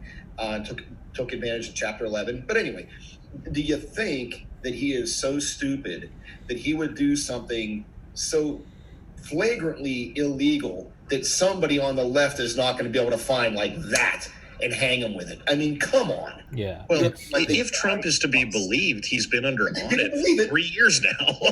So, I mean, it's like, come on, think, put aside your ego and put aside, that hat that you have on, whatever kind of hat you have on, take it off for 1 second and think about this stuff logically. Yeah. Okay. Just take the emotion out of it, right? Forget where you're coming from, but look at it strictly from a data and common sense. You're asking aspect. too much. Would somebody do something of average intelligence that stupid? And I'm not the sharpest tool in the toolbox, and I wouldn't do that if I was running for president. Are you kidding me? They're looking for anything. Yeah. So for those of us, just think about it in a non-emotional, holistic look. There's a lot involved in what you just said, not the least of which is that understand for a lot of these people that this is not about intelligence, right? So for a lot of these people, what you're dealing with is if someone is more successful than me, the only reason that they're more successful is because they cheated. So it's not about whether or not and it's not about them in particular, but if you're more successful than X, Y, or Z line, the only reason you did that is because you cheated. And if you deal with leftist economists, you will find them trying to map this out as some sort of neat sounding theory, right? So these are the people who tell you that profit is business owners stealing the value of the labor of the people who work for them, right? Because if you work for me and you produce $40 an hour worth of value, anything that is not a business expense for your $40 an hour or your wage is me stealing from you. And so according to them, that's how it works. Now, that is self-evidently stupid to anyone who has ever run a business, and that's not how it works, and anyone with any real-world experience about anything. But it is very emotionally satisfying. And that's the other thing that's pretty important about what you were saying there is pull the emotions out of it. We have been teaching people for I don't even know how long that your emotional outputs are what matter most, right? So if you feel bad about a thing, that thing is bad. And it doesn't matter what the reality of that thing is. It matters that you feel bad about it. And we tell people to live their lives that way. So I can't say as I'm surprised that when you tell lots of people to live your life that way, that at least some quantity of them do. Yeah, it's this entire... It's just in general. No, I don't care how much taxes Trump paid if it was legal. I don't care. I don't care if how much, who's his face, Bloomberg paid. It has nothing to do with politics. If there is a problem, then it's the core of the tax code. But I don't care about that individually. And I'll be honest, I love Trump, and I'm voting for Trump. Most likely, I haven't voted yet. I don't give a fuck that that Hunter Biden smoked crack. I don't give a fuck about that. There's some things where it's like just remove that from the equation from both sides. It's like I don't give a fuck. I don't think Biden's stupid. I don't think Barack Obama's stupid. I don't think you get to the Oval Office being stupid. I don't think Trump's stupid. There's this entire thing that says, oh, they're an idiot, they're a moron, they're an asshole. I'm like, they didn't. Hey, if they're stupid, that just means you're brain dead. Because if they did it and they're stupid, that means yeah, right. That's how I look at it. People interested in other things. That's what makes most of us. Yeah. No, that's a very, very good point. And I appreciate your candor on that. And I agree with you. Look, man, there ain't a damn person out there. Nobody. If you've lived a life, a tumultuous life or a successful life or whatever kind of life, you're going to have skeletons in your closet. Give me a break. Everybody. You got them, Tom. Dale, you got them. I got them. We've all got them, right? I don't really care about somebody else's family and what they have done. What I care about is what you believe in and your track record. Yeah. That's what I care about. And I will say that there are some things that are worth worrying about what they believe in, right? So whether or not Hunter Biden's a crackhead is... You got to pick and choose your battles. True, but whether or not Hunter Biden's a crackhead, not that big of a deal. Whether or not Hunter Biden is selling influence to Joe Biden, Yes. that matters a lot more That on does. who should become president. That does. No. That's what I'm saying. You got to pick and choose your Yes. battles. Yeah, if he's getting paid $3.5 million a year for doing introductions, well, I want to know who you're introducing and what you're introducing. Because to me, that's a conflict of interest. You are there because your father put you in that position, and he used his presidential authority and power.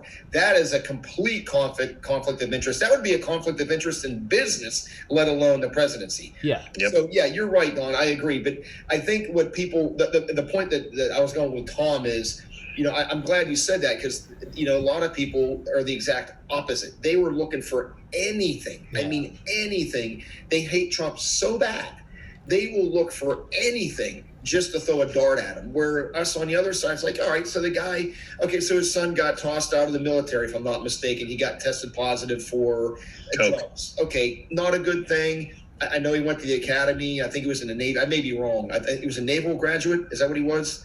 That sounds right. Yeah, and he got bounced for testing positive on a drug test. Okay, not a good thing, but whatever. You're going to crucify the guy? No.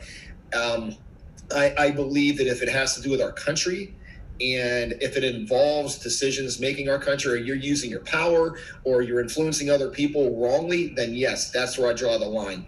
But all this other stuff, it's hyperbole. It's just it's bullshit. But all that stuff, it's like a canvas, man, a painting.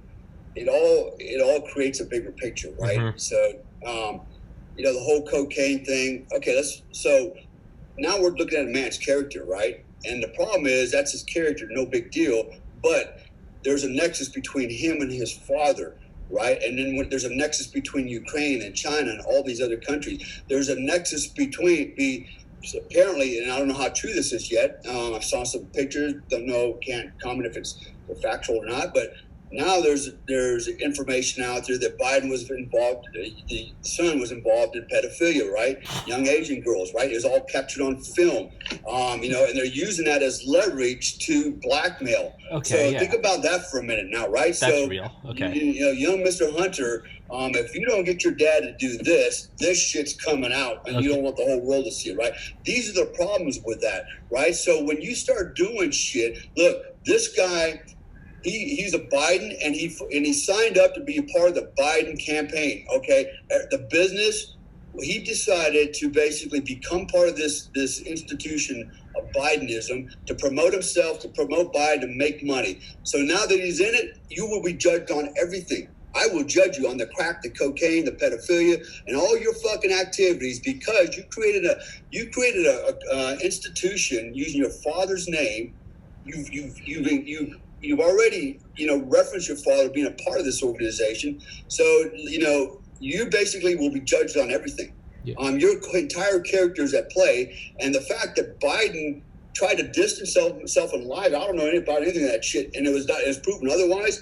Again, this is all damning information. So this is the problem, right? Here's the problem with the conservatives on the right. We always want to overlook shit like, we can't judge them on that. We can't judge them. We always want to take the higher moral high ground, right? In everything we do. The left doesn't do that. They don't give a fuck about morality, right? They'll call you out on everything and anything, and they'll make the shit up if they can't find it. We try to play, we're the nice guys. And the old adage, the nice guys always finish last.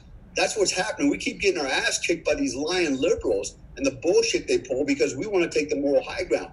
That's why I said earlier when I started this thing, the days of love my fucking friend because he's a Democrat and we just politically disagree are fucking over, okay? And we are not friends anymore. We can't be friends. Your political ideology is juxtaposed to mine, and what's at stake here is our fucking freedom, my children's freedom. That's where I drew the line now. So, fuck you guys, and fuck your liberal agenda, fuck your Democratic agenda. We can't be friends. We can't be friends. And I already named a couple of reasons at the beginning why we can't be friends. That bottom line. I said, there's a line already that, you guys have already crossed that, and you can't have it both ways. It's like saying, well, he's in the KKK, but he doesn't really, he doesn't believe in lynchings. You can't say that, man. Just for the Democratic Party. Well, I believe in this stuff with the Democratic Party. I don't necessarily believe in abortion. The fuck you don't. If you're in the Democratic Party, you support the Democratic Party, you support abortion. You're a killer by proxy. That's the way I see it. Fuck you. That hurts. If you don't like it, I just called you a killer by proxy. It's true. It's true. Right? And so you can't have it both ways. Yeah, it is black and white. Now it is black and white. I don't see gray area anymore. The gray area is what's getting us in trouble, right? Because they can use the gray area to manipulate, all of us, all right? With these fucking lies. And, I think you said earlier, Tom, what do you call it? Virtue warfare. Yeah. Right? That's exactly what it is.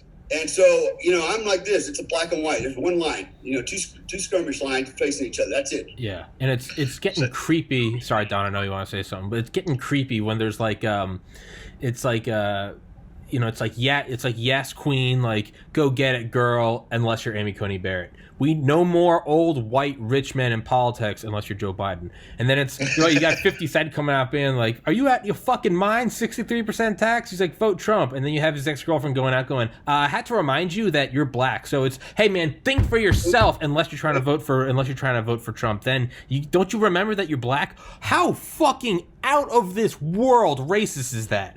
Holy, I had to remind him that he's black. Holy, my bad, massa. I'm sorry, ma'am. Like, holy shit. I'm glad you said that. I was thinking about that this morning. Holy fucking shit. Hey, did you forget you're black? It's, I'm sorry, massa. I'll go back and vote for you. It's like, holy fuck. Yeah. Holy fuck. Well, to sort of piggyback off what Dale was saying, this is the thing I end up talking about a lot, is that politics is and has been, longer than any of us wants to admit, a war. And if you don't believe that, go back and look at basically any campaign, at least since the 60s. And it's been this way longer than that, but when you get to too much before the 60s, you can't find media about it very easily. But what you will find every single time, and I mean this without fail, is that you will find most people remember it as who's the Senator McCain, right? There's a video of him at a rally, and one of the guys that is there to vote for him says, "Obama's a horrible Muslim and a piece of garbage." And McCain says, wait a minute. He's a good guy, and he's a good American, and I just think he's misguided. And what was it that Obama was saying at the same time? McCain is a warmonger who just wants to kill brown people. He wants to genocide people across the world. He's a horrible monster. We're gonna be electing Hitler. If you even cast a vote for McCain, it's because you believe in concentration camps and genocide. And this is the story of the left versus right in politics for probably the lifetime of most people currently alive. The left goes out there and maligns you as the most horrible person in the world. And the right comes out and says, well, he's just wrong about things. And the nail in the coffin for me is that what the left is promoting is the most genocidal ideology that has ever graced this planet, ever. In all of history, there has been no one to compete with Mao or Stalin. There just isn't. The killing fields of Cambodia were not an accident. It's just part of the game. And the people who are promoting that are the ones who are coming to you and calling you a bad person for disagreeing with them. This is a war. It's been a war for years. And pretending like it's not is a big, big problem that we have. Fuck yeah. You're right. I mean, 120 million people dead between 1900 and 2000 through communism? God damn, man, Hitler couldn't do that in a wet dream. Like, holy fuck. But really, right? And you're right. It's if you're bringing that in, then that's, I mean, Dale, we were talking about, getting to the education system, getting to the kids. I pulled up the lyrics to Sleep Now in the Fire by Rage Against the Machine, which ironically enough, this band is anti-Trump, and then now the joke is they are Rage with the Machine. But so raise your fists and march around. Don't dare take what you need. I'll jail and bury those committed and smother the rest in greed. Crawl with me into tomorrow, or I'll drag you to your grave. I'm deep inside your children. They'll betray you in my name. That's exactly what it is. It's the slow, insidious march. Was it Khrushchev, Brezhnev? Communism will come to America, but it will be lifted by the flag will be raised by the citizens. Yeah. Wow. Yeah. That's scary. Yeah. That's a long form view of Leninism. Yuri Bezmenov. For anybody who doesn't, somebody said it, Bezmenov, right? Yeah.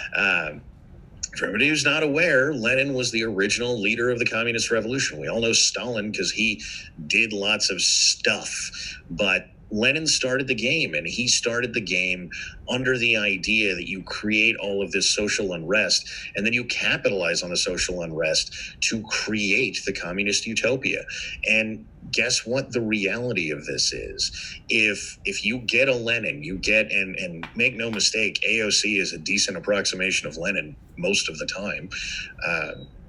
If you get your Lenins, right, and they get out there and they even, let's pretend for a moment that they actually think this will make society better. You know who came right after Lenin? Stalin. And it happens every time. Mm-hmm. Either Stalin comes first or he comes second, but someone has to pick up the revolution and carry it forward regardless of the cost. And we know that person is Stalin. We know that person is Mao. But, this was the same thing in Vietnam. This was Ho Chi Minh. He didn't care about what the cost of the communist revolution was. We know, the idiots over there in North Korea, the whole family of them, they don't care about the cost of the revolution. It must be carried forward. And it is not by accident that this happens. It always must be ideology before whatever the cost is. And by the way, you are that cost. Whoever you are, if you're listening to this, you are now a thought criminal. You are the cost. Yeah, you are. Yeah. Mike, I have another question. I have one more. And put this, when you said that, Don, just something clicked in my head. We're four guys, all average intelligence or higher, and talking about all this philosophical and ideological stuff. But how many people they're going to watch this or just not watch it really even have a clue what's going on? Like, I guess my question is, I look outside my window and it's like, does this person across the street have a clue what's going on? Or they just live in such a small bubble? They just don't know. I think you guys. How many people are like that? You guys might disagree with me. I think more people are attuned to it. I think that they stay quiet because they look at like dumbasses like me get out here, like me and Dawn. We get out here and put out videos every day, right? We're thought criminals. I think a lot of people watch it, and they're very, very quiet. And I don't think silent majority is just a cliche. I think a lot of people watch, and for whatever reason, either it's a tactical move, they're like, I need to stay quiet so I can keep my job, or they're just like, I'm too old for this shit, I'm gonna go vote, I know who I'm voting for, but right. I got a job, I run a business, I don't have time for these fucking blue-haired whales with 9 piercings screaming I'm a racist. I think a lot of people do understand, and I think a lot of people are a lot more intelligent than even I think, because I think Don and I think we have the gift for gab. I think there are some people that maybe can't say it well, right? We can all imagine a beautiful sunset in our minds. How many of us can paint it, right? They just can't articulate it. I think a lot of people are a lot more intelligent than any of us think is possible. I think that some people just maybe don't know how to say it, but it's still, the gears are still turning inside. That's my opinion. So I don't think this is an intelligence question. I think this is an awareness question, right? No one is dumb enough to let someone shoot at you, right? As long as they're aware of it. And yet snipers still exist. So they, and are effective at what they do. And so the question isn't whether or not people are that smart, because what I consistently see happen is the moment that this comes home and becomes personal to people, right? Dale talking earlier, daughter came home from college. Who the hell are you? All of a sudden, it's in your face. It's something you can't ignore. Your child is coming home to you, someone that you have raised for presumably about 2 decades and cared for in unimaginable ways. Is, even if they're coming soft, they're coming home and they're calling you a white supremacist. They're calling you, some sort of bigot. They're calling you a genocidal maniac. And you're going, what the hell is going on? And it tends to be right about the moment the personalization happens that everybody gets pissed, right? And the really funny thing about this is that's true for leftists too. My favorite example of this is Tim Pool, who, regardless of what the left will tell you, is a big lefty, right? He's a news commentator, but he's a giant lefty. And he was all in favor for a little bit of this bill that said, if you work in the gig economy, you have to be hired on permanently and be paid minimum wage, right up until he found out that it applied to the news media. And then it was, well, all of these people that I know with these jobs where they write 40 articles a week, they're not going to be able to do that if they have to be paid minimum wage. And I went, yeah, exactly. Right. Now that it's something that you understand, now that it's something that is personal to you, now that you're watching a friend pay the price that you were perfectly willing to let everybody else pay, now it's a problem. Mm-hmm. And look, I don't think Tim's a stupid guy. I think that the reality of this situation is that we all have lives. We're busy people. And if you're not some sort of, giant autist about this sort of thing who spends all your time looking at it, why would you ever know? Right.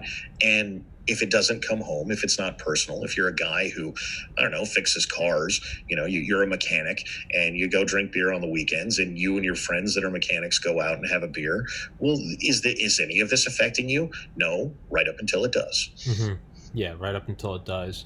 And I think we're seeing that accelerated, though, to a point where it may bite them back. Bite them being the neo-Marxists, is you're now bringing people into this who you could have left in the periphery and ostensibly used to your advantage later because it didn't come home to them.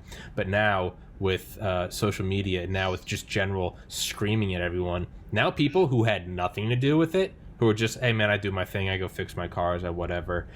Now they're being screamed at because they're white, because they make X amount of dollars, and that they want, and they're having words put in their mouth. You're a racist, xenophobic, anti-Semite who wants the world to burn because you don't want to tax climate change. Now you're having these guys going like, wait, what? But now you're having them go, fuck it, Trump. I'm voting Trump. Like you're having, so I think that it may work to Trump's advantage. That's just my opinion. I have nothing to back that up with. I think that when you bring it home to too many people too quickly, which is what 2020 has been, you see that video of that guy, and it's a dude wearing a Biden shirt, and he's standing in the shattered window of his storefront. He's got a bicycle store somewhere in Seattle or Portland, and he's yelling at the protesters, and he goes, are you trying to get Trump reelected? And this is a guy that's for Biden. He's going, are you trying to get Trump reelected? And they go, no, that wasn't. He goes, I got fucking kids. I got a fucking wife to pay for. He goes, who's paying for this? Who's paying for this? He goes, do you trying to get Trump reelected? And the guy's, he's wearing a Biden shirt, and he's going, because I know which way I'm going now. And they're going, well, no. And it's the guy's going, he's like, yeah, I didn't give a fuck until it was a cinder block coming through my small business. Mm-hmm. I think a lot of small businesses have been red-pilled. You're not wrong there. I think a lot of them dude, go on social media. How many times are people now learning how many boomers are now learning what shadow ban means? Because they're like, how come I can't post anymore? Well, it's because you had wrong think. You had a little bit too much wrong think, right? Go on Reddit and you say anything that's against the argument, you can't comment more than twice. It used to be 8 minutes, now it's 16 minutes. In conversations that happen like you now post, then you try to respond again. I'm sorry, you're doing that too much. Now you're bringing in people who didn't give a fuck, and they're going, why can't I say this? I thought there was free speech. For real, Tom? That's what they're doing? Yeah. For real? Yeah. Yeah. That's a real thing. Yeah. Oh, yeah. Wow. Yeah. If you go on Reddit and post, I was a Republican and now I'm voting for Biden, it will go straight, and I'm not bullshitting you, it'll go straight to the top. If you say I was a Democrat and now I'm voting Trump, it'll be banned for saying you're breaking the rules, no politics. Dude, it is 1984. It's what was the party's final command? To not listen to what your eyes and ears were telling you. And it's the perfect example of the guy standing with the microphone in front of a burning store going, there were fiery but mostly peaceful protests. And it's like, as it's burning down, there's like a body under a white tarp. And it's like, it was mostly peaceful. And it's like, but now people are going, well, it's how about all the Trump rallies are super spreaders? Sturgis is going to bring down the Western Hemisphere. But those are the same people that will go, but rioting is stunning and brave. People are and if you bring that up, you go, wait, so are riots not super spreaders anymore? People go, well, actually, studies have shown that rioting doesn't spread COVID. Like, holy fuck, you can't go see your grandma on Christmas because, God forbid, you're going to kill the East Coast. But if you go out there and you put a black mask on and go burn down a fucking tricycle store, you're doing it because you're a civil warrior. But they now believe it. So I don't know. I have no idea. Anybody want some really kind of terrifying historical context here? What? So I very obviously spend a lot of time with historical communism, and that crosses over quite a bit into historical fascism, simply because it's when the two ideas were being tested out across the earth. And for everybody running around crying about how we're fascist now, there is a very strange, for most people, thing that has happened in history. So we don't cover it much, but right before Lenin's revolution, Russia was going over to fascism. The czars they had developed these little fascist groups that were basically taking over the country. And right before they actually could exert any real power, there was a communist revolution. On the flip side, in both Italy and Germany, there were very large communist movements that were taking to the street promoting communism. And they were just barely starting to get power. And right before they did, the fascists came by, crushed them, and took power. And this is not a random example. Vietnam had somewhat similar things going on. They were moving the direction of fascism right around the time that Ho Chi Minh came back from China and said, "Hey, I've got this brand new thing." And so there is an argument out there from some reasonably intelligent people that communism is dead because the elites will never let it happen, but fascism is not. And if that is an accurate argument, then the thing, historically speaking, that you would want to get fascism enacted as an actual policy for a country is to have communist revolutionaries burning things in the streets. Oh, fuck. I didn't think about that. Yeah. Is this all a long con? Is there an even bigger picture? Fuck. Well, then And history would tell you, yeah. So now what? Fuck. So murder everybody. It's the only way I can be safe, is I just have to kill everyone now, right? That's the only way. Thermonuclear. We have two enemies that we're fighting, man. One are the politicians. Two is the media. The media, they are the voice of the politicians. And as no doubt, what we see on TV is selective, particularly with, CNN, MSNBC, they're definitely rooting for the other guy in everything they do and say. Even Facebook, man. I saw a post yesterday. Someone commented about Hunter Biden's laptop was secured by the FBI for the last year, and basically, allegedly, there's this, and that on there, and all of a sudden, a fact checker comes on and goes, well, that's not exactly true. There's no evidence. This and that. And think about these fact checkers, man. They're from all around the planet. I mean, who the fuck? How do you qualify to be a fact checker? That's Pulse. What I want to know. A pulse. Well, in short, you decide that you don't like Trump. Yeah. Dude, but really, I've had stuff that I've posted from the CDC off their website.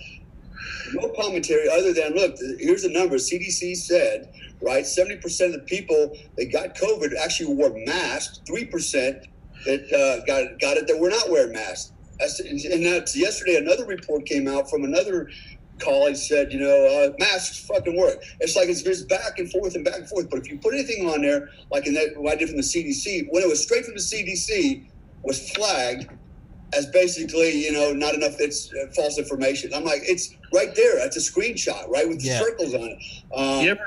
You ever taken the time to read any of these fact checks? Because I know we all get the stupid little thing that says this doesn't have enough context, right? Because that's their favorite. Yeah. And so potentially you get really ridiculous things if you read them, right? Some of the most notorious ones are, Trump said that Hillary acid washed her server.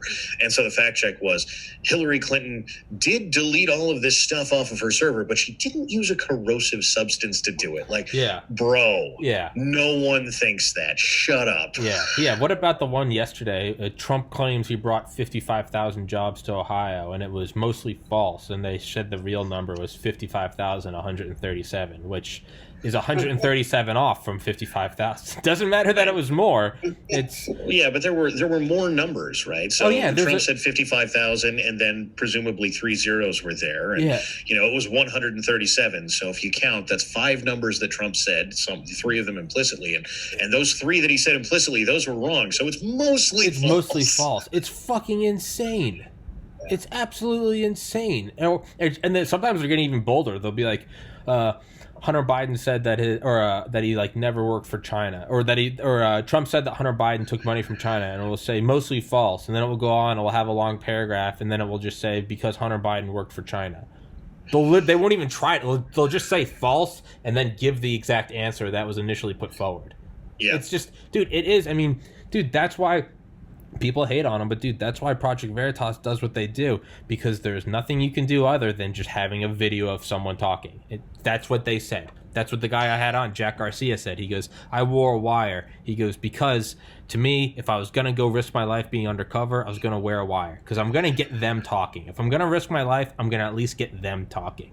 It doesn't matter now. You show them an actual video of this guy or this woman going, yeah, I took ballots from old people and I changed their votes to this. And people are like, well, O'Keefe has a history of white supremacy and editing. And it's like, here's a video of this woman's face talking to your face saying, I did X, Y, and Z. And they're like, yeah, but O'Keefe leans right. And it's like, I mean, I think we used the example last time. The World Trade Centers are on fire. Whew, man, you sound pretty Islamophobic.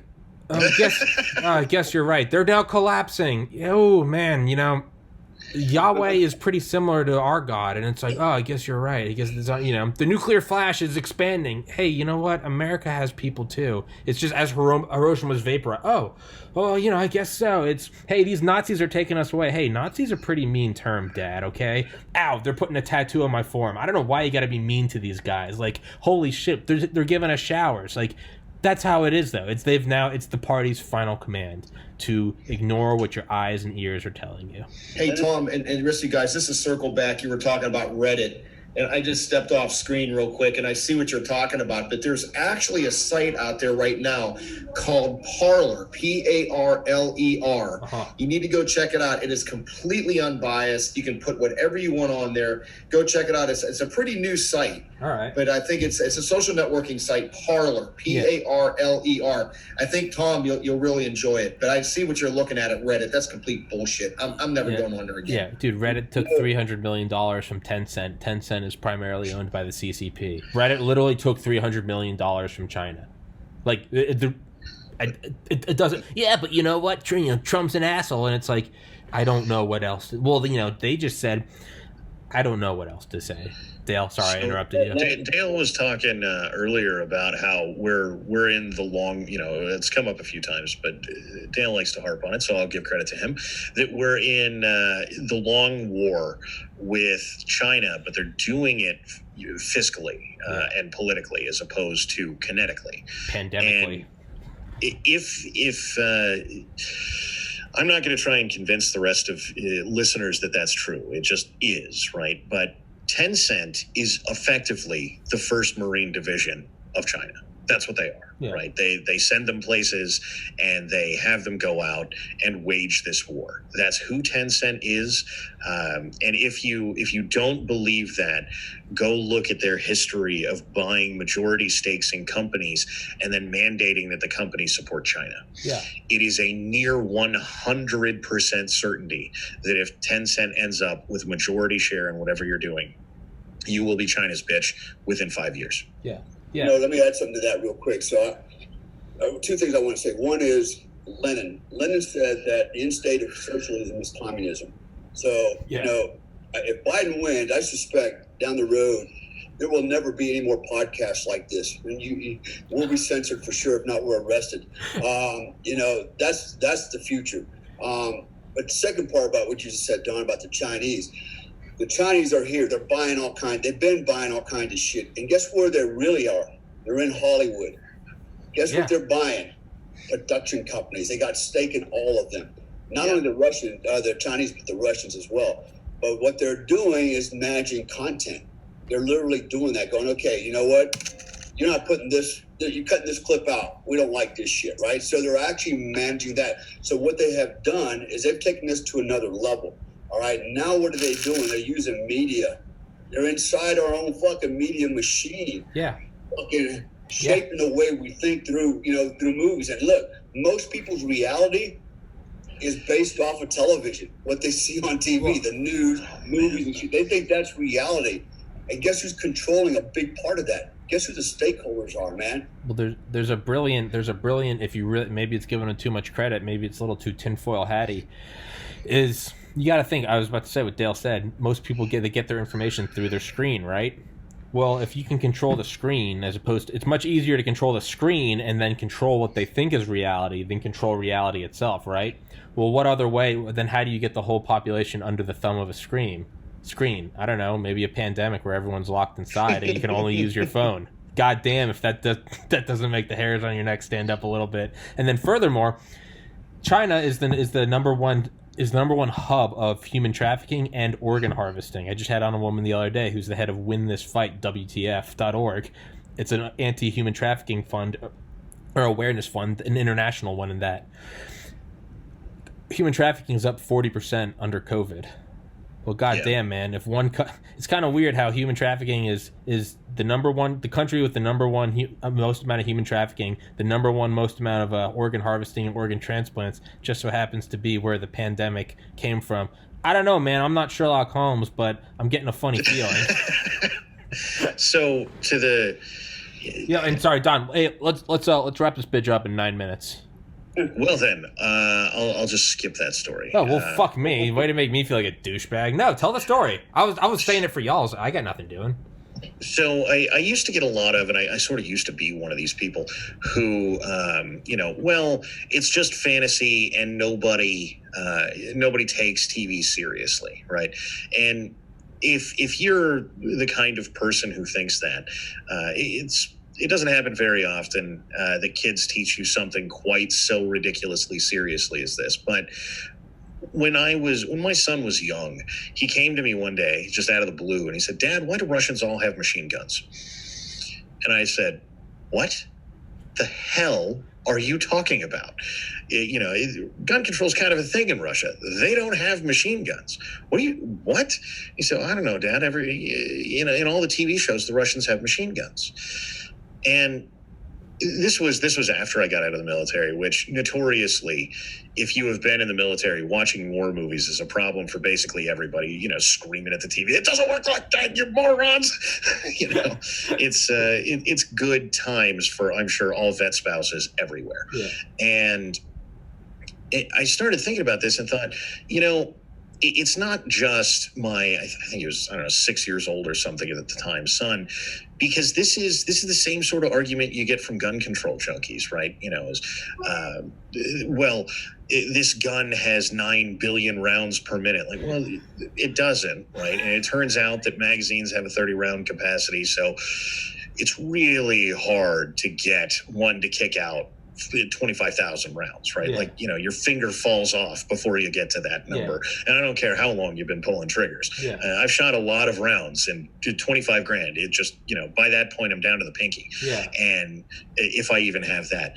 And over and over and over again, you keep finding this ridiculousness where, people hate business owners. Well, somebody cataloged years ago that something like 95% of the villains in TV shows are business owners. Is that a coincidence? I doubt it.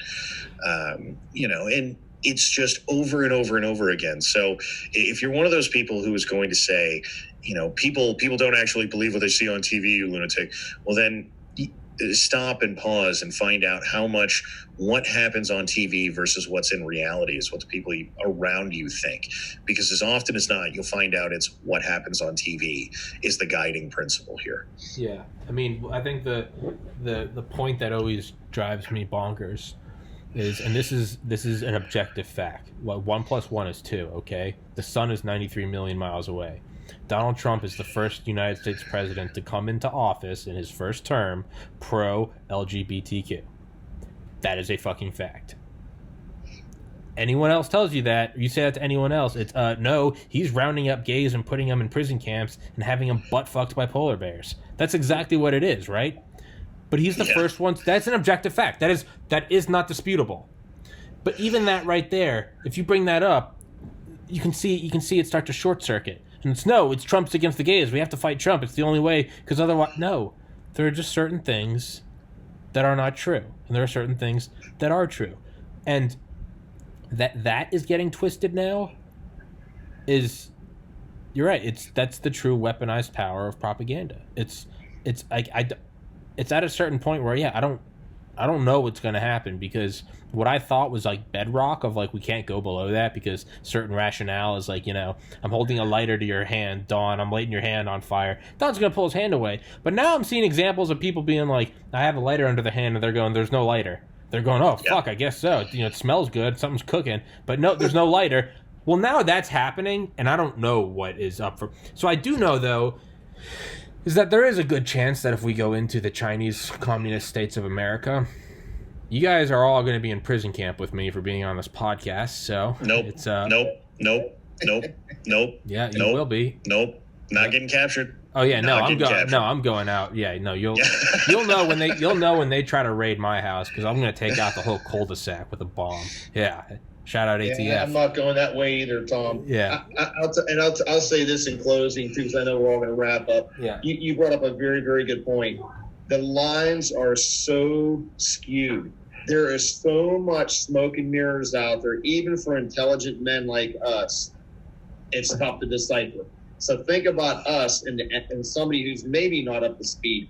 How confused? What do I do? They're trying to juggle 19, things at once. They can't. They don't have the cognitive skills to say this is bullshit, this is real, this is bullshit. That is genius on the left side. They're making it so hard to make a freaking logical, educated decision about this. Even for people like Dale, highly educated guy, Tom, highly educated guy, even for you guys, it's becoming difficult. So think about that. That's my closing statement. Yeah, I think Dale said it in one of the first episodes I had him on, but it was a quote that's always stuck with me, and it's once you get to the sort of the upper echelons of power, you start to realize it's a foggy forest of mirrors, and it's like, what the fuck? Like that does start to seem what it gets to. It's like, I thought there was this like bedrock. I thought there was this like general rule that we exist on this, but now it seems like the operating code of reality is starting to warp. Like, maybe there is someone behind all of it, and they are just the absolute master puppeteer. This is all part of a long con, in which case, fuck it, I don't know, I guess, hey, props to them, hail them, they're the new dictator. So it tends not to be one person, right? Yeah. The aforementioned named Yuri Bezmenov, right, back in the 70s was telling you, look, whether you believe this or not, there is a global conspiracy to make a global communist world. And whether or not the flavor of Marxism has remained communism, the idea that there should be one government ruling everybody has been pretty pervasive for a long time. One of those things that nobody likes to talk about when you talk about things like the UN is, who established the UN is FDR's wife, Stalin, and the Socialist Party of the UK. So if you think they're not a bunch of Marxists, boy, do I have some sad news for you, right? Yeah. Yeah. And if you go look at their original charter, it's all the communist propaganda. It's all the general Marxist revolutionary nonsense, all of it.